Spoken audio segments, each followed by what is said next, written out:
Hi everyone, nice to see you. My name's Lou. So as was mentioned, I'm the Director of AI for Datacom. For those of you who don't know who Datacom is, there's a few people in the audience who will. We're New Zealand's largest homegrown tech company. And my role there, I help our clients, our organisations, but also Datacom themselves to operationalise and adopt AI within their organisations. And you probably hear that and think I'm a massive nerd, like quite literally. But I'm sort of an accidental tech nerd. I've been working in AI within the tech industry for 20 years. But my background's actually in service design, futures thinking and strategy. But that's really helpful when it comes to AI because when it comes to that, I don't think we should ever start talking about the tech. We should always start with really what problems are we trying to solve and thinking about what transformation this is going to bring for us and our services, our products and our organizations. Now, we're not going to have time today to introduce everyone in the room because it would take a long time. But if you look up there, there's a Miro QR code. And if you wouldn't mind scanning it, and giving us your name and your job title, just so we've got an idea of who was in the room, would be really helpful. Okay, so this is an approximate map of what I'm going to talk about today. Very scientific. I'm going to obviously start talking about futures thinking because I'm obsessed with it. I'm then going to talk about AI. Some random thoughts are probably going to pop into my head that I will share because I have no filter. And then I'll probably have to remind myself to slow down. But then I'm really going to get into AI and eventually into product strategy. So really how you can use futures thinking to really reimagine your product strategy and how you fold it back in. All right, but what I would love to start with is really understanding how you feel about AI right now. So where are you at? Do you feel super powerful or do you feel powerless in this moment? And do you think AI is going to make things better or it's going to make things worse? So you'll see there's another Miro QR code, and I'd love you to share where you're at right now. So if you're feeling super powerful and things are getting worse, write A. If you're feeling super powerful and things are getting better, write B. Powerless, but things are getting better, C. And powerless and things are getting worse, write D. So there's something that I've been noticing when it comes to AI. And interestingly, to the people who are the most worried about it and who are freaking out about what it means for their jobs, that are the least likely to use it. They're sort of burying their head in the sand and hoping that it all goes away at some point. But it's the people I know who are really actively experimenting with it. Even if they're being cautiously optimistic like me, they're the most empowered. And I think it's because the more they engage with it, the more they realize they can actually play a role in shaping it. And this is definitely where my head's at. Part of me wants to run into the forest and unplug everything and just never look back. But another part of me wants to be involved in this space to shape it for the good, because it could go either way. All right, we'll come back to your votes later and we'll talk about where everyone's sat. Okay, so I am a collector of signals. Every day, there are things in the news about AI. I don't know if it's just because my algo is cooked because I'm always reading about AI. But when I read the news, I'm not just looking for the articles, I'm looking for signals. So what do I mean by signals? It's been a word that's been thrown around a bit at Product Outlook. And signals, they're different to trends. If a trend is a line, a signal is a dot. A signal is just tangible evidence that something is changing, but we just don't know how it's going to change yet. And what can be kind of unsettling about a signal is there's so many ways that these dots could connect to form a line and where that line could point. So up here, you'll see just a tiny snapshot of some of the signals that I've been watching and thinking about recently. So I don't know if you saw the article about the CEO of Shopify, but he said that new hires must be justified by proving that AI can't do it better than a human. And I thought that was a really interesting shift in companies starting to think of AI as a feasible digital worker and not just tech, which is a little alarming. And there's also lots of signals about disruptive pricing models when it comes to AI that's really important to think about from a product perspective. So we're starting to see not just subscription models, but AI being charged out per conversation or per task automated, which again kind of plays out as this idea of AI as almost billable human work, which is quite interesting. But these are just dots, but dots matter. So the more we look at those dots, the more we can see where they're forming. And as product leaders, I think there's 3 really important questions to ask when you find a signal. And it goes what, so what, and now what. So the what is the thinking. So what does this mean for our product? What is this signal? The second one is so what? How could it impact us? Could it impact our customers? Could it mean a change to the way that people interact with us? And the last one is the most important, which is now what? So what are we going to do about it? Is it going to be something that disrupts us and we want to prevent? Or is it going to be an opportunity that we really want to enable? It might sound odd, but the more that I think about the future of AI, the less I worry about it. Or maybe it's that I just catastrophize about it in my head, and then the reality of what it plays out to be isn't quite as bad. So I think there's something in actually simulating the future before it happens so we can inhabit it. And I want to share a story about a really great futurist called Jane McGonigal. I don't know how many of you have heard of her. She's a game designer and a futurist. And she played this game about 12 years ago with bank executives in the US. And the game went something like this. Imagine there's a global pandemic, and for the next 2 weeks, you have to keep a diary and tell me absolutely everything that you do. How do you get food into the house? What do you do with your kids? What do you do to exercise? So all of these executives kept a diary. And then when COVID hit, they all got in touch with Jane and they're like, how did you predict COVID? First of all, how did you predict it? And secondly, they all commented on how much more prepared they felt for it because they'd gone through that experience themselves. So obviously Jane, she's not a clairvoyant. She didn't predict the future, but she did help them prepare for it. And so today I want us to play a kind of similar game, but with AI, and sort of start thinking about what it could mean for us, and really simulating that future and thinking about how that could unfold and what it could mean for our products. Okay, so this brilliant report came out last year from the Institute for the Future about AI and the future of work. And what I really liked about it is that they talked about this not just as sort of a little shift, a little jump in technology, but really about a fundamental transformation in the way that we work and the way that we live, the new internet, the new electricity. And the important thing they said from that is everyone needs an AI strategy, not just because of where the technology is now, but where it's going, and what that could mean for us. And what I want to do today is talk about the 3 horizons that they map out within this report, and just weave that back into really how you can use that to think about the future of what's coming with your product. So the first horizon is just a little bit of skills with AI, but with some key limitations. So we all know these limitations. We all know hallucinations. Someone described to me hallucinations as being on a Teams meeting when someone's asked a question that they don't know the answer to, and they answer anyway. We all know that guy. So we're not so threatened by this first horizon. The second one is where things get quite interesting.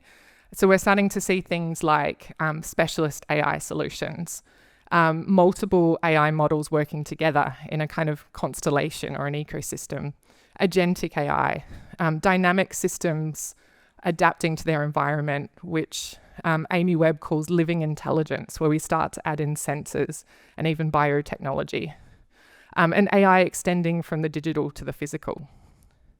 But I think the most important horizon to think about is Horizon 3. So this is where they talk about whole services, whole products, and whole organizations and even industries shifting from one thing and to another. So it's almost unrecognizable.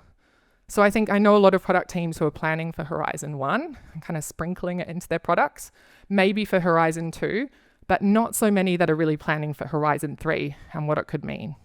But the thing is, you actually can't have a set vision that you're heading towards, because it's going to constantly change. And this is where strategic foresight becomes really important in terms of being able to constantly adapt the way that you're thinking about the future.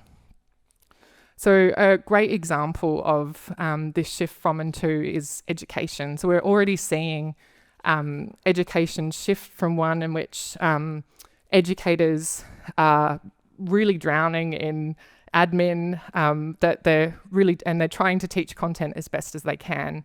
But what they could shift to is really one in which AI handles a lot of that administration, like grading and tracking, and teachers can focus really more on things that they're great at, like mentoring and inspiring. And this becomes a kind of not just a shift in education, but a fundamental transformation. So I guess the question today is, what could your product shift from and to? Someone described this to me as AI, the big shift is, what if you had infinite resources? What would it look like? What if you didn't have the constraints of today?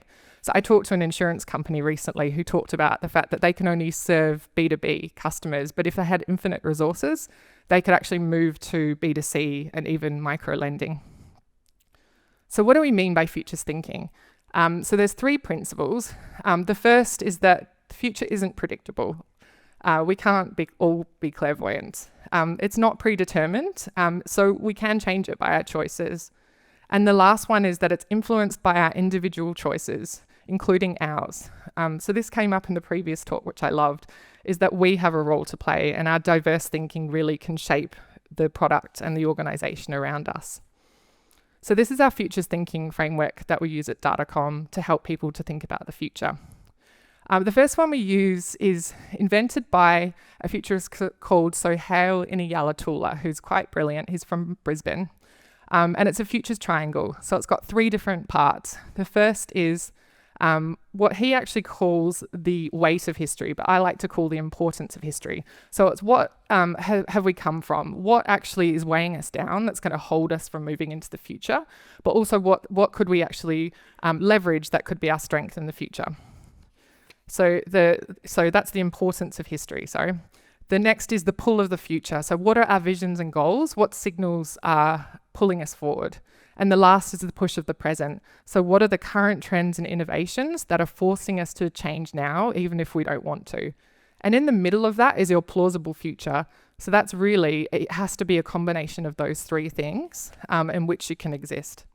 So this is our board that we created in Miro for our futures triangle. You can see lots of information all around it, a bit of chaos. But we actually used Miro's AI to help us to synthesize some of that information and to really gain sentiment and key trends that came out of it, which was really helpful. The next is signals. So we've talked about it. So this is our huge signals wall that we used for our futures thinking at Datacom. And it's living, it's constantly changing. We have it all mapped out in terms of pestles. We're not just thinking about tech. We're thinking about some of the other elements of it. And again, we can use Miro to actually synthesize the different themes and trends that are coming out of those signals. And I'll show you some of those themes now. So this is the ones that came up for Datacom. And all of these are going to feel pretty familiar to you as product leaders. So the human AI workforce transformation, the AI transformed service delivery, organizational reinvention, business model revolution, and ecosystem intelligence.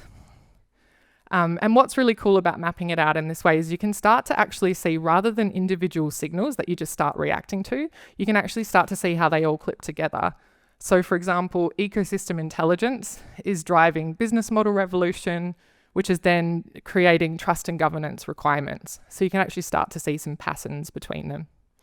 The next is scenarios. So this is where you actually start thinking about multiple possible futures you could head towards. So growth is, what if you were similar? AI amplifies you, but you're pretty much the same in what you do today.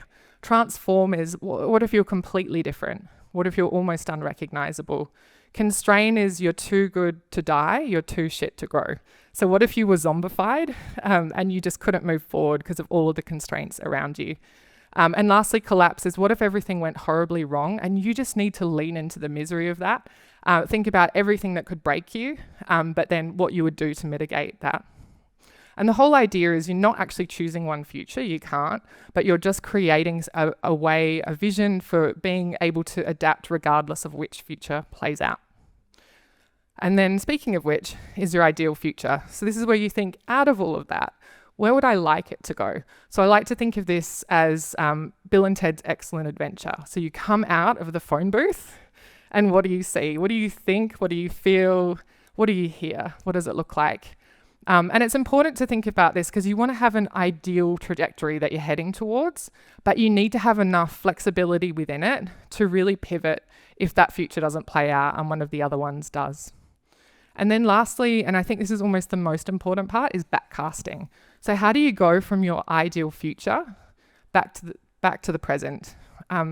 And so you really need to sort of think about two different curves when it comes to that. And if you've got a room of people who are doing this exercise, you can break it into the people who are kind of the magpies, who really like shiny things and thinking about the future. And they can do the, what are we going to start doing curve? So they actually start from the future and work backwards. And then the people who are more sort of, I think of them like the inflatable man outside a car yard, that are always a bit worried about what's going to happen, get them to be the stop group. So they need to think about, what do we need to stop doing that's going to allow us capacity to get to that future? And where those two curves meet, this is where your kind of tornado happens. And it's really where you start to transform into your new future. And this can be really uncomfortable, this transition. So you're going to need a lot of thinking about how you're going to manage this change throughout. And during this process, we had all of these little sticky notes and we're able to use the AI in Miro to actually synthesize them. So we could actually start to see work streams that could form around them. So we could see that one could be a sort of initiative that would be about culture. Another would be about helping with the capability of our people and so on. So it's really helpful to actually almost start having a roadmap of where you're heading. So this isn't a one and done situation that you need to do. It's really about continuously preparing. And so what I really think about is actually going through a whole process where you first of all reimagining, which I've already talked about that process, but then you're integrating whatever you've imagined into either your AI strategy or you're adapting it into your product strategy. Then it's about recalibrating. So what do we actually need to do in order to enact and to actually bring that future to life that we've envisaged? So that's when you're thinking about the initiatives that you need to roll out in your organization. Then you get into deep planning, who's going to do it, who's responsible, how long is it going to take? But then once you actually start executing on those actions, it's really important to go back all the time to the reimagine phase. And that's, you need to build a continuous strategic foresight engine into your organization. So you're being the antenna basically for your organization. You're watching these signals as they play out and continuously asking what, so what, and now what. I thought this was a kind of a nice quote to close with, but also a little bit unsettling. So this is from Dr. Linda Hill, who's an amazing academic from Harvard. And she talks about with innovation, there's a sort of paradox. When you're trying to do breakthrough innovation, you have no vision, or your vision changes, but your mission is stable. So you really need to think about that is while you're watching these signals, how is your vision going to evolve? Is it going to evolve? And actually hold it lightly. Be okay with the discomfort of it potentially evolving. I read this great quote about what's needed in modern leadership. It talked about patient divergence, which I thought was a really good way to think about the fact that rather than just jumping into action and sprinkling AI over all of our products, that we actually need to think about a vision of what it could shift from and to, and actually have really intentional decisions along the way to get to that future. So just a few takeaways for you that I hope that you got from today. So the first one is AI by design, not by default. Don't sprinkle it into your product. But think about actually the intentional decisions for AI, why it's in there, if at all. The second is your mission will be stable, but your vision might be flexible, and be okay with that. And then I liked this pun, future spook to future proof. So don't be scared by the future, actually lean into it. And the more that you lean into it, the less you're going to be afraid of it. So sort of be okay with that miserable collapse future and seeing what could go wrong. And then the last thing is really about start collecting signals today. So really start thinking about being that antenna for your organization, especially as leaders. You're not exempt from that. Bring that into your leadership discussion so that you're constantly thinking about where things could go. This is a quote not from anything to do with AI or futures. It's actually from a self-help book, but I liked this. So it's about the fact that we don't decide our futures, we decide our habits, and our habits decide our futures. So I guess what I think is a really good habit to adopt is thinking about the future and just constantly adapting. Okay, so let's go back to this questionnaire that we had earlier. This is not the magic of AI, but the magic of humans at Miro, who've counted up your votes and had a look at where people are. Okay, so that's interesting. A lot of you are in the AI leader space, and then kind of evenly spread over everything else. Look, I think there's no bad mindset to have when it comes to AI. And I actually think it's really important to have people from all of the different mindsets. So we need the kind of skepticism and concern from the AI concerned. And we need the AI observer to be watching out for what's happening with caution. And we need the guardian to be keeping us safe and thinking about governance and so on. And we also need our leaders to be thinking about vision. So thank you so much for letting me info dump about futures and AI today. I really appreciate it. I could talk about this for hours. Please get in touch if you want to keep nerding out together. And I think the future is more fun when we figure it out together. So let's be antennas and share what we're seeing. Thanks so much.